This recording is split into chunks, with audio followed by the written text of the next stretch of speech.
On the cold morning of an empty city, Alana Matthews stopped her car on a deserted street to send an urgent voice message to her boss at the FBI. She needed to communicate details about a secret operation that was unfolding. She was exhausted, having spent the last 48 hours almost without sleep. As she adjusted her voice to keep it from sounding too worn out, a red-blue beam of light flashed in her rearview mirror, interrupting the moment. "Damn," she muttered to herself. With no time for confrontation, she took a deep breath and braced herself for the inevitable. A bulky officer, with a stern face and cold eyes, approached her car with one hand on his belt where his weapon was, and the other holding a flashlight aimed directly at Alana's face. He seemed irritated even before asking any questions. "License and registration, now," he ordered, not even looking at her face. Alana tried to stay calm, knowing that any confrontation at this moment could jeopardize the mission she was leading. But there was something in his gaze that made her shiver. It was as though, to him, she was just another person to be treated with disdain. "Excuse me, but may I ask why I've been stopped?" she asked, controlling her tone to hide her discomfort. He narrowed his eyes, clearly displeased by the question. "Seems like you think you can argue with police authority, ma'am," he replied with an unmistakable note of contempt. She took a deep breath, feeling the weight of years of mistrust and prejudice rise to the surface. She knew that, at that moment, she was just another black woman in an expensive car, and that would complicate everything. Determined to end the confrontation quickly, Alana identified herself. "I'm Special Agent Matthews, FBI." However, the officer didn't even blink. He seemed not to care about the badge she was holding, as if it was a personal insult. He stared at her with a barely concealed look of contempt, then said coldly, "That means nothing to me. Get out of the car, now." The air around them grew thick and heavy, as though a storm was about to form. She knew that no matter how much she showed her identification, to him, it was irrelevant. Alana hesitated, feeling the weight of the uniform she wore, the badge that so many respected but here was treated like a joke. She swallowed hard, and the officer noticed the moment of vulnerability. "Didn't you understand? I'm telling you to get out of the car, now," he said, with a tone that suggested his patience was wearing thin. For a brief moment, Alana felt fear, something rare in her life. This man had power in that instant, and it seemed he wasn't willing to recognize who she truly was. Reluctantly, Alana got out of the car, maintaining the composure she had learned to cultivate over the years in the agency. He forced her to lean against the hood of the car while he searched the vehicle without even asking for her consent. Every movement was a demonstration of power, an attempt to reduce her dignity to nothing. Alana took deep breaths, trying to calm her heart, which was racing. This wasn't just a police officer, he was the symbol of something larger and deeper, something she had been fighting against throughout her entire career. She felt that every second of this abuse only fueled her determination. The man seemed to notice this, and the humiliation she tried to resist only encouraged him to go further. "You think you can walk around like you own the world, with that attitude?" he taunted, while pulling a pair of handcuffs from his belt. "You might think you're better than everyone else, but here, you're nobody," he finished, with a cold smile that made her stomach turn. At that moment, Alana realized that this wasn't just a routine stop, it was retaliation. He was determined to diminish who she was, and the pain of that realization hit her like a blow. But what she didn't know was that this encounter would not only affect her deeply but would also change the course of his life forever. The cold metal of the handcuffs tightened around her wrists, and Alana felt a mix of anger and humiliation. It was as though the weight of years of injustice had condensed into that moment, where everything she had built, her position, her dignity, was dismissed by someone who refused to see who she truly was. "You know, one day you're going to regret this," she murmured, her voice low and controlled but full of conviction. The officer just laughed, a bitter and sarcastic laugh, as if he found the situation ironic. "Oh, really? I'm not the one on the wrong side of the law now, Miss FBI agent." He shoved her into the police car without any gentleness. During the brief ride to the station, Alana tried to reorganize her thoughts. She was furious, but she knew that reacting impulsively would make everything worse. She had to remember her mission, the operation she was supposed to lead in the coming hours, the commitment to her colleagues who trusted her. But, there, locked in the back of a squad car as if she were any other criminal, it was hard to stay calm. Upon arriving at the station, Alana was taken to an interrogation room without explanation. The officer followed her in, slamming the door shut behind him. He crossed his arms and leaned in toward her with an expression that mixed contempt and perverse satisfaction. "Now, let's clear a few things up, Miss Matthews, or whatever fake name you're using," he said, banging his hand on the table to emphasize his words. "I know how you people like to invent identities." Alana tried to control her breathing, feeling her heart pound in her chest. She knew that if she tried to resist, he would use it against her, maybe even justify more violence. She decided to use the time to her advantage, letting him continue his absurd interrogation. Maybe, with luck, someone from the FBI team would notice her absence and track her whereabouts. But the officer seemed determined to drag out the charade as long as possible. "To start with," he continued, "where did you get a car like this?" "There aren't many people like you who can drive something like that," he commented, with a tone that made it clear what he was insinuating. Alana felt her blood boil, but she remained silent, staring him directly in the eyes, challenging him without saying a word. That only seemed to enrage him more. "So, you're going to refuse to talk, huh? Think you've got some kind of immunity?" Her silence was her greatest resistance. He expected her to beg, to explain her position, but Alana knew that any word could be used against her. Seeing her silence seemed to unsettle him, and he began pacing the room like a predator who felt threatened. Suddenly, he stopped and let out an exasperated sigh. "You know what? This is going to end badly for you," he muttered, more to himself than to her.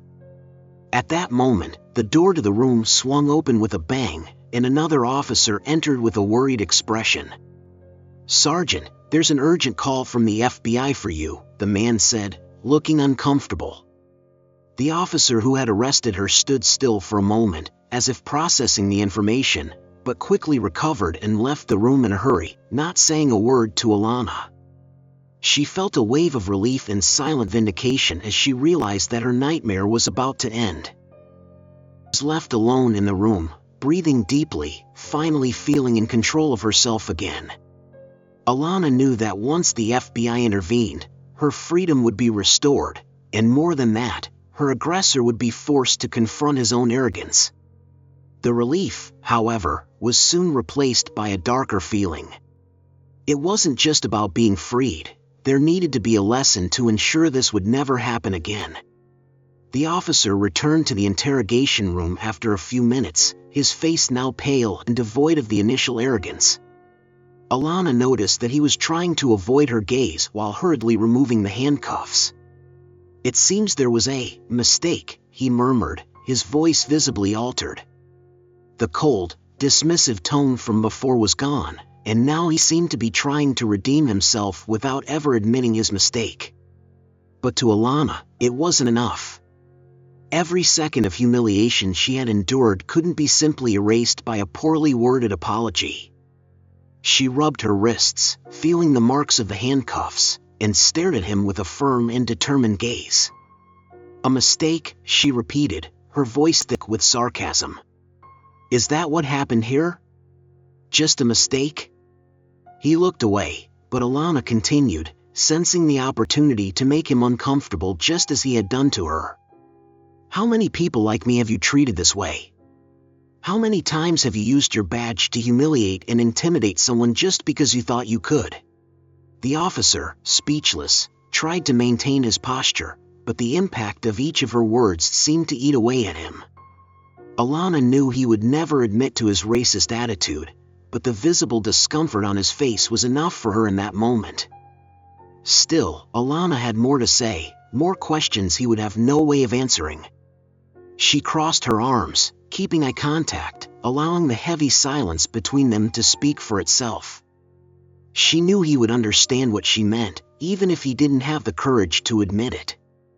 After a few moments, he cleared his throat, trying to regain authority. "Look, this was a misunderstanding," he said, his voice hesitant. "If I had known who you were, things would have been different." Alana let out an ironic laugh, the sound echoing in the room. "So, for you, the problem was that I was an FBI agent? Not that I was a black woman driving an expensive car, right? If I were an ordinary person, you wouldn't have hesitated to treat me like a criminal."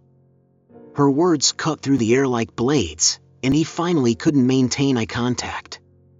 "I'm sorry," he said, though the apology seemed forced, a conditioned reflex more than genuine remorse. But for Alana, hearing those words was a small but significant victory. She felt that, even though he didn't admit it, the weight of the situation had finally hit his conscience. Before the officer could leave, Alana took a step toward him, determined to leave one last lesson. "You think an apology fixes everything? That's not how it works. People like you need to be held accountable for what you do. I'm going to make sure the entire department knows what happened here," she said without hesitation.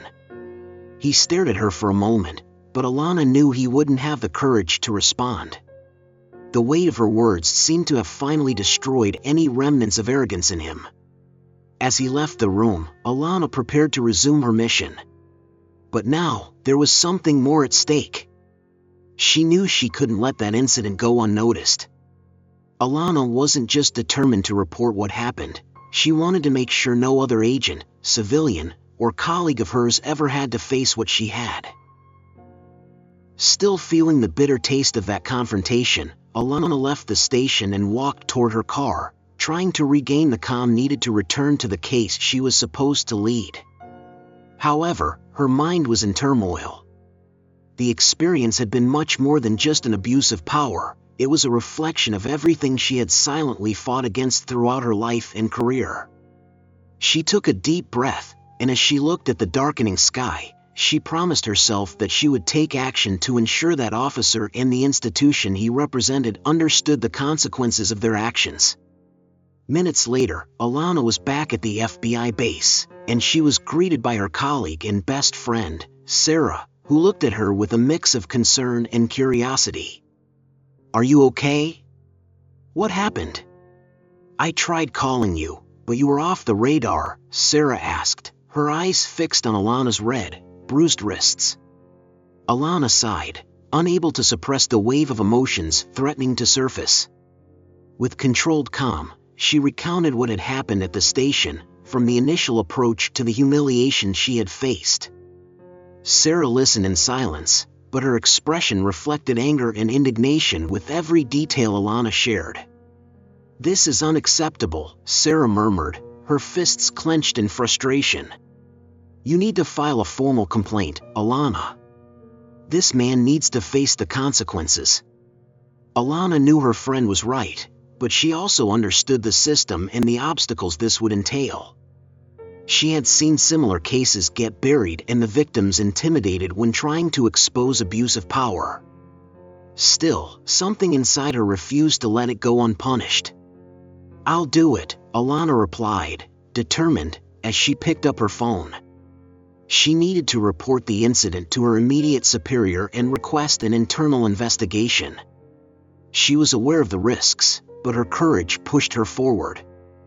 Shortly after sending the message, she received a direct and unexpected response. The operations chief was aware of what had happened and was summoning her for an urgent meeting at the main office. The speed of the response surprised her. Clearly, the matter had gained more traction than she had imagined. Upon entering the meeting room, Alana was greeted with a seriousness that only strengthened her resolve. The operations chief, a seasoned man with decades of experience, watched her with a somber but welcoming expression. "Agent Matthews," he began, "first, I want to make it clear that I deeply regret what you went through. And I want you to know this will not be ignored." Alana nodded, relieved to feel that, finally, she would have some support.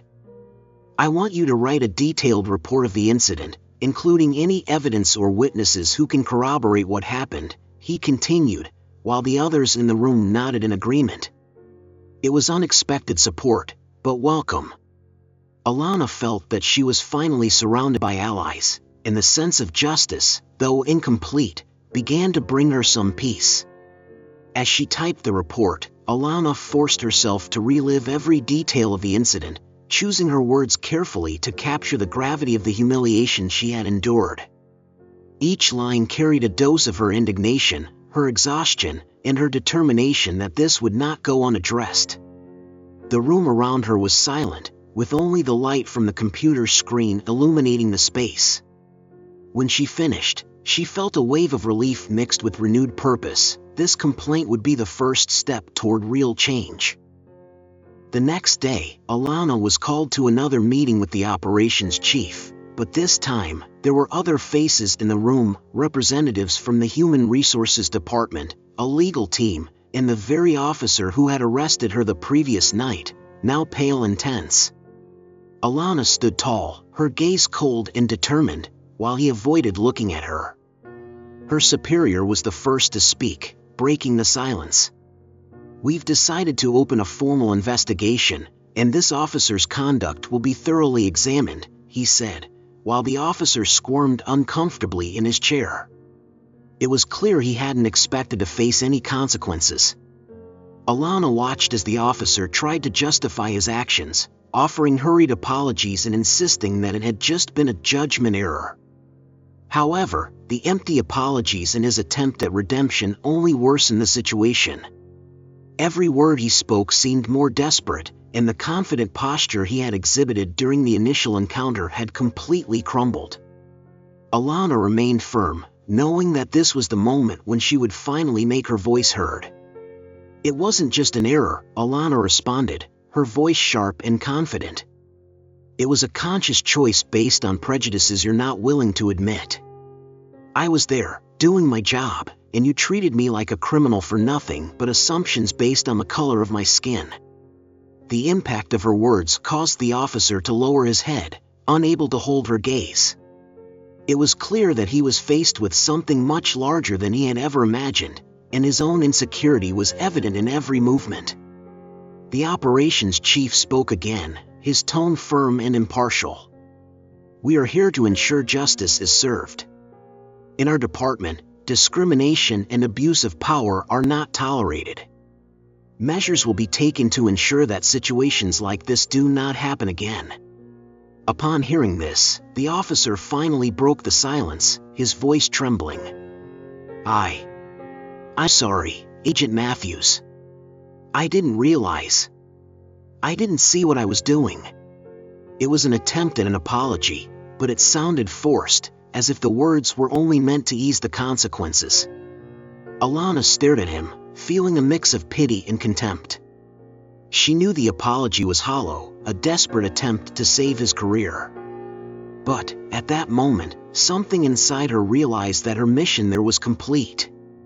The system that had frustrated her for so long was finally beginning to correct its wrongs.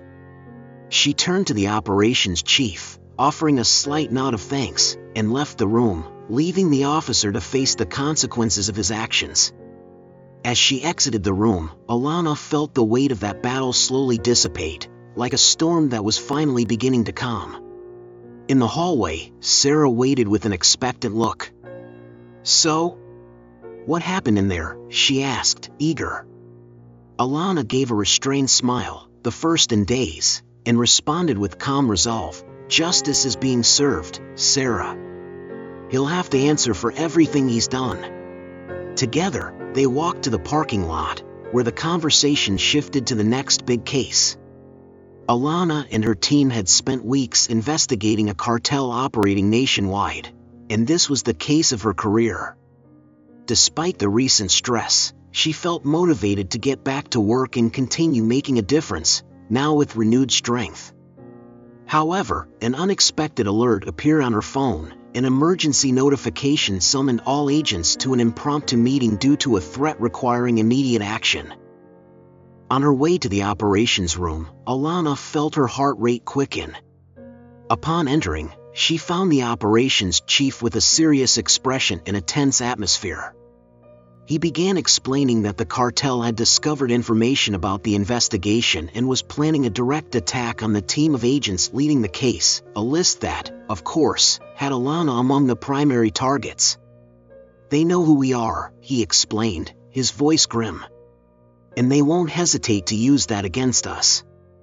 Alana realized that the situation was even more dangerous than she had imagined. It was like stepping into a new battle, but this time, there was no time or security to fight on her own terms.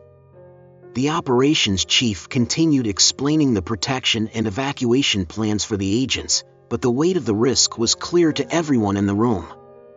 Alana remained calm and focused, knowing that, despite the very real threat, retreat was not an option. As they prepared to reinforce security and review the operational plans, Alana felt a hand on her shoulder.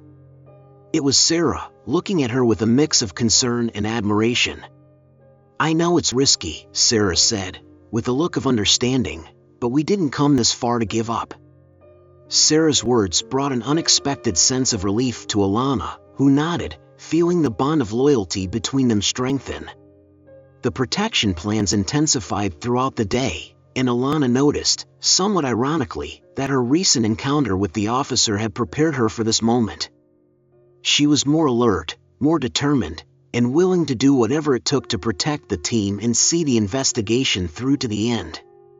Every decision she made now carried the weight of danger, but also the reminder that, even in the most difficult situations, she would never be alone. Before the day ended, Alana reflected on everything she had been through. She felt grateful for those by her side, for her work, and for the courage that had always accompanied her, even in the face of injustices and challenges. By nightfall, the team was already gathered in one of the agency's safest locations, an underground bunker used for critical operations. Alana, Sarah, and the rest of the team were reviewing every detail of the investigation, fully aware that the cartel's attack could happen at any moment. Tension was higher than ever, but there was a spark in the eyes of every agent present. This was a point of no return. The cartel knew their movements, but they also knew a lot about the cartel. And that meant they could turn the tables. The operations chief entered the room, carrying a confidential document with information that would supposedly give them the upper hand against the cartel. He handed the document to Alana, saying, "This could be our chance. There's a meeting scheduled between the cartel's leaders tomorrow night. If we act fast and with precision, we can take down their operation once and for all." Alana studied the documents for a few seconds, absorbing every detail. The plan was bold and risky, but for the first time, it seemed they had a real chance of winning. Sarah approached her, eyes fixed on the map of the location where the meeting would take place. "So, this is it," she said, with a slight smile that tried to mask the tension. "Let's face it head-on. Together." Alana nodded, feeling the weight of responsibility, but also a renewed sense of confidence. She knew she had a committed team by her side, one that would face danger without hesitation. Through the night, the team continued the preparations. Alana assigned tasks, creating a detailed strategy. She knew that any mistake could cost lives, and the memory of the unjust police encounter was still fresh in her mind.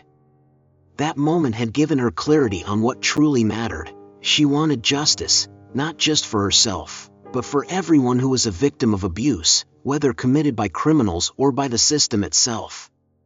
The time for action had arrived. In the middle of the night, Alana, Sarah, and the team set off in discreet vehicles, moving under the cover of darkness. The adrenaline grew with every mile. Alana mentally reviewed every detail of the plan, knowing they couldn't afford to make a mistake. The silence among the team was absolute. Each person was lost in their own thoughts, but the sense of unity was palpable. As they approached the cartel meeting location, Alana signaled for everyone to position themselves. The tension was overwhelming, but Alana's calm presence conveyed silent confidence to the team. From her position, she observed every movement at the location, analyzing everything with precision. Then, a noise on the radio alerted her, the cartel leaders were arriving. Alana took a deep breath. The moment they had all been waiting for was about to begin. With impressive coldness, Alana gave the order to advance. The team moved into action with surgical precision, each member performing their role flawlessly. Within minutes, they surrounded the cartel leaders and disarmed them before they had a chance to react. The plan had worked, an unquestionable victory, the result of weeks of hard work and dedication. As the team completed the arrest of the cartel leaders, Alana felt a wave of relief and satisfaction seeing that criminal empire crumble. The men who had terrorized so many lives were now in custody. However, before they were taken for interrogation, one of the cartel bosses shot a cold, calculating look at Alana. "This won't end here, Agent Matthews," he said quietly, a threatening smile forming on his face. "You have no idea who you're dealing with." The threat didn't go unnoticed, but Alana remained unshaken. "Maybe you're right," she replied firmly, stepping closer to him. "But I can assure you that we're ready for whatever comes next. And now, you'll have plenty of time to think about the consequences." She turned away, signaling the agents to escort the criminal, who continued to smile disturbingly as he was let out. As they left the scene and returned to headquarters, Alana was greeted with applause and proud smiles from her colleagues and superiors. However, she didn't allow herself to fully relax. She knew the cartel could be plotting something even bigger in retaliation. But that was the nature of the job, a constant battle between right and wrong, a war that demanded vigilance and courage. In the days that followed, Alana's operation became a model case, discussed in various security meetings and even covered by the press. The FBI team was hailed for their efficiency and bravery. For Alana, however, the pride came not from the fame but from the sense of justice, knowing she had defended the principles she had fought for throughout her career. A few weeks later, while reviewing other cases in the office, Alana received an envelope that piqued her curiosity. It was from a civil rights advocacy organization, informing her that her complaint against the racist officer was being advanced in a class action lawsuit, and that she could be a key witness in the case. The news took her by surprise. She had already done her part in reporting it, but seeing it move to a larger scale filled her with an unexpected sense of satisfaction. Sarah, who had been closely following everything, noticed the smile on Alana's face. "The universe has a funny way of balancing the scales, doesn't it?" she commented, placing her hand on her friend's shoulder. Alana nodded, reflecting on the long road she had traveled. "Sometimes, what's right finds its way," she replied with a small smile. The next step was to testify, to share her story with a larger audience, to give a voice to something greater than herself. She knew it wouldn't be easy to relive everything she had been through, but she was ready. The day of the hearing arrived faster than Alana had expected. She was sitting in a small waiting room next to Sarah, mentally adjusting every detail of the testimony she was about to give.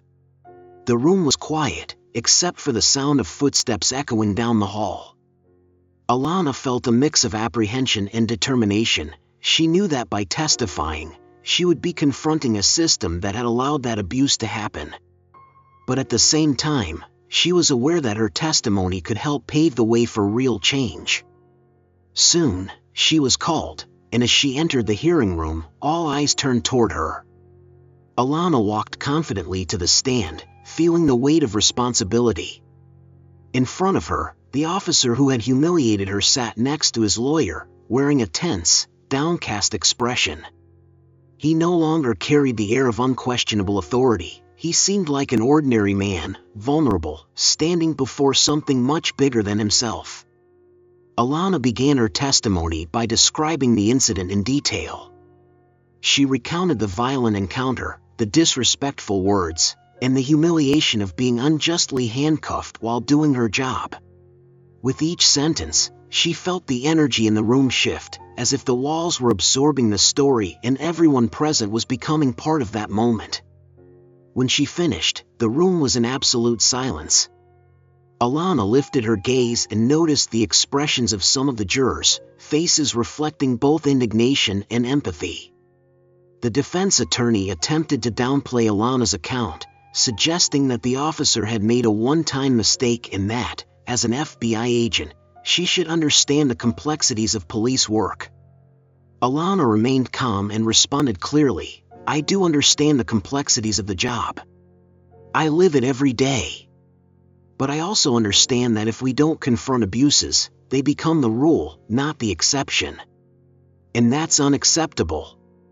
Alana's words resonated in the room, making it clear that she wasn't just there for herself, but for all those who had been silenced by similar situations. The judge, moved by the strength of her testimony, adjourned the session for the day, thanking Alana for her courage in exposing something so personal.